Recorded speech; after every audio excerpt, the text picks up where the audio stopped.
Well, late last year, we spotted the FBI digging around in western Fresno County. Fox 26 News later learned that this was linked to a decades-old cold case involving the deaths of 5 babies. Reporter Sophia Lesseos has been investigating the gruesome murders and is here to tell us why it took so long for law enforcement to make an arrest. In this case, 5 infants were killed between 1992 and 2001. And to this day, not all of their bodies have been found. And detectives say their father is accused of killing them. Many questions have surrounded this case, but one seems to be at the forefront. If this is true, how did he get away with this for so long? We do want to warn you, the details of the story might be disturbing for some viewers. Here's what I found out. Today, we are announcing charges against Paul Perez for the serial murder of 5 of his own children, all babies. That was back in January 2020, 13 years after a fisherman pulled an infant's body out of a waterway just east of the city of Woodland, near Sacramento. In my 40 years in law enforcement, I cannot think of a case more disturbing than this one. That baby, found in 2007, was less than 6 months old. He was found in a plastic container made to withstand the elements. His body crushed by weight at the bottom of a slough. As you can imagine, having an unsolved death of a child in our files has haunted my agency for years. The Yolo County Sheriff's Office couldn't determine who that baby was or how it got there until October 2019. The infant was identified through DNA as Nico V. Perez by a DNA comparison, and it was known that the baby boy was born on November 8th, 1996 in Fresno, California. The discovery brought this cold case back to life. The science and power of DNA has shown that monsters and killers cannot hide forever any longer. The Yolo County Sheriff's Office also determined baby Nico had other siblings with the same fate.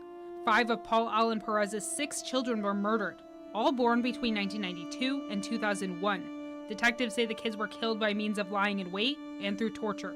This case revealed unspeakable evil, and these acts ignited a resolve in the hearts of all involved to bring justice to the vulnerable and innocent victims of this case. Horrified, unbelievable. I've been with parents of murdered children for 30 years, and I have heard many stories of murder and what happened and listened to many people cry, but this one is something I can't even understand. It's probably one of the worst ones I have ever heard of. Many have questions. Why wasn't this reported earlier, and why wasn't an investigation done from day one? And where was the mother in all of this? According to documents from Yolo County Superior Court, Yolanda Perez is the mother of at least 4 of the babies killed. The Davis Enterprise reported Yolanda Perez was interviewed multiple times by detectives, and she confessed to witnessing the infant's abuse and disappearances, but she never reported it because she was scared. You're so afraid of someone, so afraid that, if you tell on him, he's gonna hurt you, then she could have kept quiet for all those years. Yolo County District Attorney's Office later charged Yolanda Perez with 4 counts of murder and child endangerment. She pled guilty to child endangerment in September 2022. She is not behind bars and is still waiting for her sentencing. And I really do feel for the mother and what she's going to have to go through, in the next couple years to deal with this and to get this taken care of. I feel for the sister if she has to testify. That's very difficult to do. According to testimonies, she and Paul Perez's other daughter, Brittany Perez, never spoke up. Criminal psychologist Dr. Eric Hickey actually focused on this case in one of his classes he taught at Fresno State. He says if Brittany and Yolanda kept quiet, Child Protective Services would have never known. You can't blame CPS because they try to do their job, but if this couple kept moving from location to location, they wouldn't know what was going on. And until, fortunately, a fisherman found a body. The real question is, could law enforcement have done anything earlier? Probably not. We continually review our cold cases with this being an especially open question mark that we want to bring closure to. We're as motivated as ever to solve this case. I reached out to the Yolo County District Attorney's Office for additional information and documents pertaining to Paul Perez. In a letter, the Chief Deputy District Attorney said she would not give me any additional information about him and denied my interview request with the DA about the case because it's still an ongoing investigation. Having 5 infants involved in this case, does that also give additional motivation to continue to want to close this case?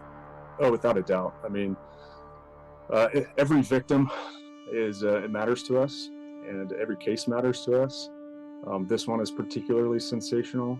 We want to ensure that justice is served, and we want to bring closure and honor the lives of those infants that were taken needlessly. Paul Allen Perez was already a convicted sex offender, and Dr. Hickey says in his decades of studies, this could have played a part in the killings.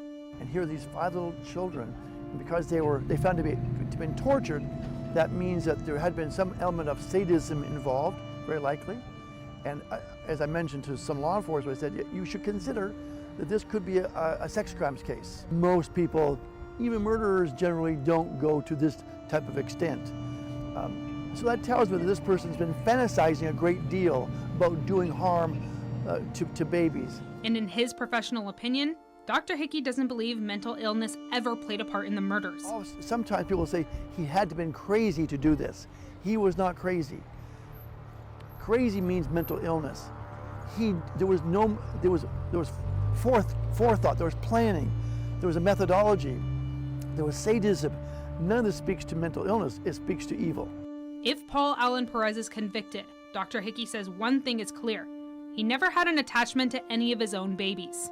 It kind of verifies to me that there is evil in this world.